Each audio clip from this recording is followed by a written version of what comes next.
Fue la noticia del fin de semana, sin lugar a dudas. El presidente de Brasil, Jair Bolsonaro, finalmente se acercó bastante más de lo que decían las encuestas al expresidente Ignacio Lula da Silva, Luis Ignacio Lula da Silva, en la primera vuelta de las elecciones en Brasil, segunda vuelta que va a venir ahora el 30 de octubre. ¿Qué chucho tuvieron los PT? Porque qué chucho, en realidad, por esas encuestas que comentaba Martín más temprano, que daban una posible victoria en primera vuelta de Lula, y cuando el recuento de votos en la tardecita de ayer comenzó a darle la victoria parcial a Bolsonaro, la preocupación obviamente campeó en toda la fuerza opositora, que bueno, después con el paso de las horas se fue acercando a lo que son entonces... 7 puntos al principio de diferencia, Sí, ¿no? por eso, ¿no? Realmente fue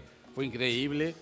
Y ahora viene la segunda vuelta. Tendremos diferentes abordajes en esta mañana de Buen Día sobre este tema. Estamos recibiendo primero al doctor en Relaciones Internacionales, docente universitario, analista internacional, Ignacio Bartesay. Qué gusto recibirte. Buen día, Nacho. ¿cómo andan? ¿Todo bien? ¿Qué tal? Bien, Jaime. La verdad que estuvo ese final fue increíble. Increíble, ¿no? increíble. Sí, votó mucho mejor de lo que se esperaba, Mucho ¿no? Por las mejor, encuestas. además. Porque además eso se ve reflejado en el Congreso también, ¿no? Bueno, claro. La mayoría también. No, y además Claro, la mayoría. Volvió Moro. Moro salió senador. Pero también ahora en Río de Janeiro, también en San Pablo, votó bien, hay segunda vuelta. Sí, el Senado ya tiene... Eso marca bastante la discusión. Es un tema aparte, además, Es ¿no? un tema aparte. Porque tiene sus bemoles. Pero hagamos foco en los dos, en la elección concretamente.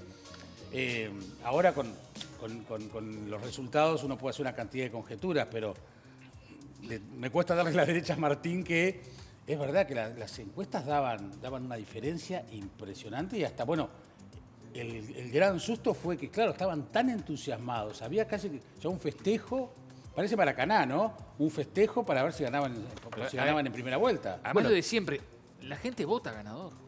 O sea, la gente vota ganador. O sea, ¿qué es lo que dan en encuesta? Voy a votar al ganador, no quiero votar al que va atrás. Sí, lo de las encuestas es una discusión. También es cierto que la polarización de esta elección hace que sea bastante difícil reflejar realmente lo que van a votar, ¿no?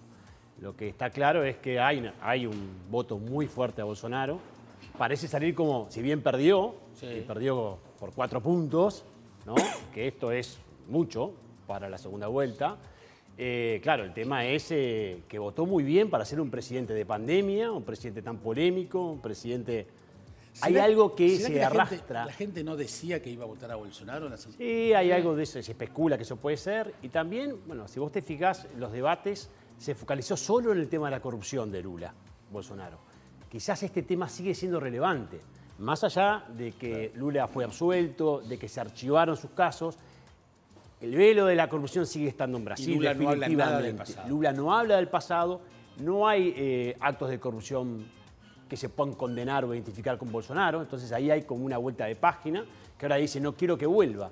Y me parece que para el electorado esto sigue siendo importante, más allá, que insisto, de que está claro que Lula está libre, que fue absuelto y que algunas de sus causas fueron archivadas, ¿no? Y Ignacio, ¿y la economía? Que está Es volando. que la economía es otro... Me parece que hay que hablar más de Guedes acá, ¿no?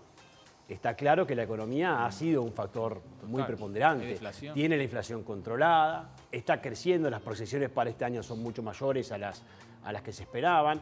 Ha hecho un manejo bueno, la salida de la pandemia fue muy mal manejada por Bolsonaro, todos lo sabemos, ¿no? Muy polémico, además casi negando el virus, ¿no? Pero la salida ha sido muy, muy buena. Y claro, y esto tiene que ver con un ministro de Economía que ha dado las señales de las reformas que Brasil necesita. Por eso es importante también. Sin ideología. Sin ideología, o sea, un Brasil que realmente debe discutir algunas reformas en términos de inversión, en términos laborales, en términos de apertura internacional, que las ha liderado claramente Guedes y que las ha liderado muy bien. Quizás no ha tenido el éxito que se esperaba en algunas de ellas, pero que se ve que la economía, gran parte de la economía, gran parte de los empresarios, gran parte de los ciudadanos le han dado la derecha en ese sentido, al manejo económico que ha tenido Brasil. Y en ese sentido, que en la segunda vuelta, ¿qué pensás que va a primar más, la ideología o la economía? Y se va a polarizar más esto todo. Lo que van a ser los debates en este mes, ¿no? Sí, va a ser muy fuerte. Ya los debates anteriores fueron durísimos. Y hay que ver, claro, esos porcentajes de los que salieron, ¿no? terceros y cuartos, a ver cómo, dónde van y las abstenciones. a dónde van, que ya se puede especular para dónde pueden ir, pero claro, va a depender mucho de los discursos, va a depender mucho de si se moderan. Y en esa especulación, quizás, o sea, ¿en base a qué la especulación? ¿Hacia dónde van y cómo? Bueno, en base a hoy, la foto de hoy. Bueno, en base a, en el caso de Simone, o sea, en base a cómo se han planteado.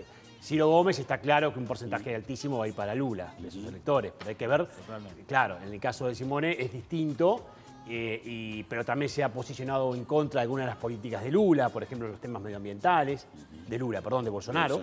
Entonces ahí estaría más cerca de Lula, pero está dividido. Y la diferencia igual es bastante considerable. Entonces tampoco está fácil para Bolsonaro. Lo que uno podría decir es, claro, con este Congreso dominado por Bolsonaro, para Lula, de repente algunos pueden terminar de cambiar su ¿Qué nos voto. conviene a nosotros? Sí, esa pregunta iba a ser. Lo difícil esto porque siempre cuando uno dice que nos conviene, uno cree que está participando de la definición. No, Uruguay no vota, yo no voto. 1.300 brasileños votaron acá, nadie. Claro, por eso digo, esto no es algo que debamos posicionarnos, por eso me parece que ha sido muy cauto el presidente de la República. Tomó distancia total. Tomó distancia total, fue muy cauto. No ocurre lo mismo en el caso argentino, que ya vimos la declaración de Fernández respecto al asunto.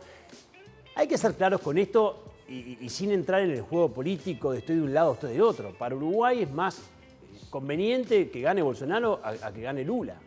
¿Por qué? Porque es evidente esto. O sea, Uruguay tiene un acercamiento con Brasil en términos de lo que más... Porque el comercio no va a cambiar porque gane uno u otro. Nunca pasó eso. Brasil ya es muy importante para Uruguay. Siempre es el primero o el segundo socio comercial, peleando ahí los rankings con China. Y eso no ha cambiado. Y no va a cambiar porque gane Lula. Vamos a seguir exportando, no hay problema. Y tampoco va a cambiar si sigue Bolsonaro. ¿Qué puede cambiar? La posición que se pueda tener en política internacional.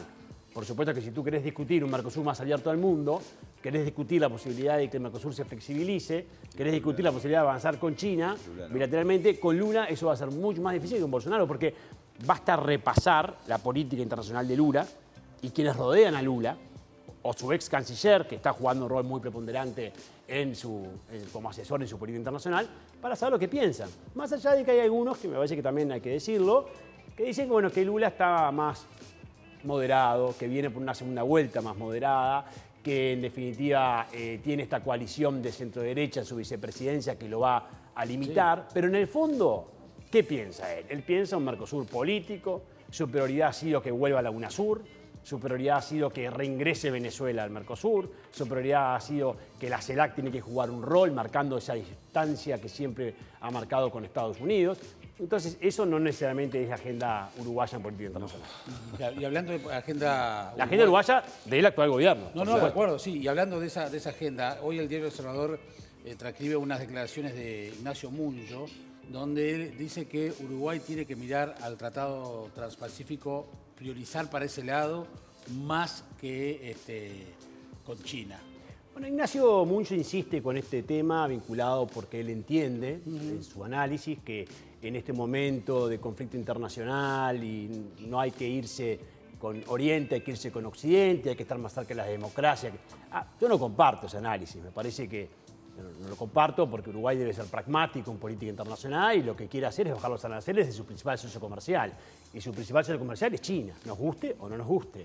Y nosotros no debemos entrar, un país tan pequeño, en decir yo me voy con uno, me voy con otro. Me parece que es un error. Uruguay debe ir con China y también debe dar pasos hacia el CPTPP, que además son bastante más complejos. No es uno u otro. No es uno u otro, es además China como puerta de entrada a lo que se viene después. Entonces, esa simplificación de decir, en un mundo tan complejo, donde la política internacional es cada vez más pragmática, basarse en decir los pasos los voy a dar porque debo estar de tal lado de la historia, a mí me parece que es una simplificación. Pero patean las competencias. La otra vez el ministro García estaba por comprar unas tanquetas a China, creo que compró unas tanquetas a China, y los Estados Unidos salió a preguntarle por qué él le había comprado y por qué, si nosotros también tenemos, o sea, una suerte de recriminación, ¿no? O sea que hay un poquito. Pero siempre ha existido eso. Ahora se ha potenciado porque tú... Capaz que se hizo público, ¿no? Sí, no, pero siempre existió. Capaz que es eso, sí. Pero no solo con Estados Unidos, también con Europa. O sea, son actores muy relevantes en la economía internacional que juegan por manejar las influencias con América Latina. Como si un comercio cualquiera, ¿no? Por supuesto, pero claro, eso y ahora se ha potenciado en el marco de este gran enfrentamiento, primero de la guerra en Ucrania, que esto se ha hecho más complejo. Y después este enfrentamiento entre Estados Unidos y China también ha hecho que esto sea más evidente. Entonces las presiones allí están. Pero Uruguay no debe caer en eso. O sea, Uruguay se puede tiene... jugar con todos y no tengo que jugarme por Creo que la gracia de que seamos chicos nos permite eso. Pero ¿no? debemos jugar con todos. Eso no quiere decir que tú estás de acuerdo con todo lo que hace China. Por supuesto que Ya no. lo dijo el presidente. No estamos de acuerdo con todo lo que hace China. Tampoco estamos de acuerdo con todo lo que hace Estados Unidos o Europa. O sea, ahora, ¿podemos discutir algunos temas con China? Sí. ¿Podemos discutir algunos temas con China que no discutimos con Estados Unidos y viceversa? Sí, claro, con algunos no vas a hablar de democracia con China. Lo hablarás con tus socios europeos, lo hablarás con Estados Unidos, con China hablarás de otra cosa, con India de otra cosa, con Indonesia de otra cosa. De hecho, tenemos vínculos comerciales con Venezuela y no planteamos otros temas. Y bueno, y sí, por eso tampoco estamos pensando en dejar de exportar a Nicaragua, por más que exportamos muy poco. Sí, O sea, no, pero como dato. como sí, dato, lo mismo, lo de Venezuela es muy claro. O con Cuba, nunca dejamos de conversar con Cuba. Entonces, ese camino me parece que no es conveniente para Uruguay. Cada vez más pragmáticos y apostando a tener diferentes políticas con diferentes países. Con perfiles tan distintos entre Lula y Bolsonaro, un Brasil que ha tenido un crecimiento económico, si gana Lula, ¿qué pensás que puede pasar? ¿Se mantendrán algunos aspectos de la economía actual? Sí. ¿Le conviene? Sí, yo creo que algunas reformas... Por más que capaz que no esté de acuerdo. Es que primero que después tenés que tener en cuenta el Congreso, el que va a enfrentar, Claro, sí. que le va a decir que no a alguna de sus reformas, por ejemplo, puede llegar a hacer la vida imposible. Sí, por ejemplo, la reforma tributaria o Ahí algunas está. que ha planteado. Pero además, otras creo que las va a dejar en términos de inversiones, en términos de flexibilización laboral, porque Brasil está demandando un cambio. Gran parte de los industriales brasileños, de los empresarios, se han dado cuenta que Brasil ha demorado mucho en abrirse al mundo y en reaccionar a las tendencias Lo internacionales. que pasa es que ahí tantos años de PT funcionaron. En ese sentido. Claro, digamos. y todavía, Lo ubicaron en un lugar. y todavía esas lógicas de proteccionismo siguen estando, porque mirá qué fuerte lo que dijo Lula respecto al acuerdo Mercosur-Unión Europea. Que se demoró 20 años en negociarse, ahora lleva 4 años dando vueltas. Dijo, hay que revisar ese acuerdo porque en el mismo no se respetan los intereses de la industria brasileña. Me preocupa. Hermano, hace 25 años. Y me que estamos- preocupa, porque tenés que abrirte, tenemos que ¿Y abrirnos. ¿Por qué no habló durante 25 años? No, pero porque durante 25 años también es cierto que Lula se vio favorecido por una explosión de los precios internacionales y lo que ha sido el impacto de China en la economía mundial. Entonces sentó sobre eso sin hacer las reformas necesarias y recibió mucho dinero por eso, ¿no? Pero ahora hay que hacer las reformas. Muchas de ellas no las va a poder cambiar. Pero todavía tienen el discurso, esa retórica que preocupa y que además puede también verse reflejada en términos políticos, porque es muy probable que se vea tentado a esto de las lógicas de izquierdas o derechas. Entonces me voy de vuelta con Fernández, tengo a Boric, tengo a Petro, tengo a AMLO, y eso reflejarlo a nivel institucional. Por eso tengo que volver a reconstruir la UNASUR, por eso la CELAC. Y para mí eso, el mundo de hoy no necesita esas lógicas Ignacio, de izquierdas derechas. ¿Le puede pasar a Lula lo que le está pasando a Boric en Chile, que en realidad está haciendo mucho más de centro su gestión y su discurso? Se fue moviendo, además. Se fue moviendo más, pero además dejando muy en falsa escuadra a la izquierda chilena, que está que trina. Se fue moviendo y está recuperando su imagen a medida que se va moviendo. Exacto. Está limitado, obviamente, que Lula ya de por sí ya demuestra que viene más moderado, porque Sí, las claro. coaliciones que ha hecho... No le queda otra. No le- la o sea- misma coalición que hizo Boric. Exacto, entonces está dando señales de que va para un lado más de centro. Claro. Y ahí está todavía un espectro importante de la votación brasileña. Ahora, cuando llegás al gobierno, mucho más todavía, porque un país de las características de Brasil, en economía tiene que dar certezas, porque nadie quiere esa sensación de medio Brasil quiere salir corriendo de Brasil porque no se van a respetar ciertos fundamentos que son claves, por ejemplo, para captar inversiones. No, es un país demasiado importante a nivel regional y a nivel mundial como para que puedas tener ese margen de irte muy, muy para un lado. ¿Te sorprendió lo de Boric? Lo que pasa es que era, no sé, creer que iba a poder sostener el discurso que lo llevó a la presidencia y además el golpe de la Constitución creo que es un mensaje muy fuerte. Sí, claro. Como diciendo, todo no se puede. Por suerte las poblaciones todavía ponen coto y límite a lo que los gobernantes creen que pueden hacer. Creo que este es un fenómeno que supera ampliamente a América Latina. El mundo está discutiendo algo bien interesante en una crisis tan profunda como la que estamos viviendo, que es, estamos llegando, yo creo que a un nuevo pacto social mundial, donde lo vemos en Irán, lo vemos lo que está pasando hoy en Cuba, lo vemos. Las poblaciones ya no están dispuestas al vale todo. No, no vale todo. Hay 4 o 5 principios que todos quieren respetar. Y por suerte se están viendo reflejados. Esos fenómenos que van a poner límites a líderes que se creen que pueden hacer cualquier cosa, ¿no? Digo, obviamente que la decisión de firmar un... De un lado y de otro, ¿eh? Líderes de un lado y de otro. No, te quería preguntar, la decisión de firmar un TLC con China de Uruguay, obviamente es una decisión política, es una decisión país, digo, pero obviamente el contexto regional de alguna manera, y sobre todo de Mercosur, pesa. ¿Qué pasaría con un triunfo de Lula? Porque, digo, Bolsonaro de alguna manera hizo una guiñadita y nosotros seguimos adelante. Sí. ¿Se le complicaría a Uruguay esta situación? Un poco más. Yo creo que Uruguay va a tener que cambiar la estrategia, si gana Lula, para seguir planteando el asunto en el Mercosur, la flexibilización, especialmente lo de China. ¿Por qué? Porque Lula tiene esa retórica de liderazgo regional, Por eso, o sea, entonces le va a costar mucho que sea Uruguay, que el más chiquito de la clase, por decirlo de cierta forma, ¿no? Que se vaya con la segunda Claro, ¿hasta dónde economía. podemos ponernos con una rebeldía en este contexto? Con una Tenemos fuerza como la de tenemos Lula? que negociar, como se ha hecho con Brasil, que vos, como decís, nos ha dejado avanzar. Claro. Hay que hablar con... Por supuesto que Uruguay tiene que hablar con Lula de este asunto y con el gobierno de Lula de este asunto si gana y seguir planteándolo. No podemos volver para atrás. Bien. Lo que ya se ganó, no lo podés perder. Tú diste un paso que es el estudio de factibilidad. Está cerrado, ahora tenés que abrir las negociaciones. Ojalá que eso se dé cuanto antes. Por eso yo en su momento decía, a la flexibilización le quedan tantos meses. Y me refería a esto.